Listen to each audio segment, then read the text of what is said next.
Dear subscribers, today I will tell you how you can easily fix your problem. So if you can't connect to App Store on your iPhone, so how you can fix it. So mostly it happens because you have problems with your internet. So first thing, just check your internet connection. So just go to the settings. In the settings you need to find here Wi-Fi. If you're using Wi-Fi, just turn it off and turn on again. Also you can do it with mobile data, just turn off and turn on again your mobile data. After, you can try to turn on airplane mode, wait a few seconds and just turn it off.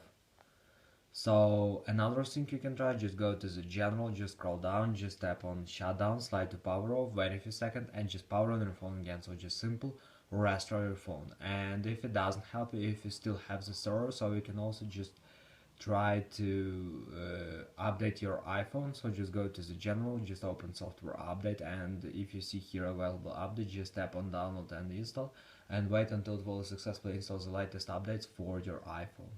So this is a way how you can also do it. So thanks for watching, have a nice day, subscribe to my channel, click like, and goodbye.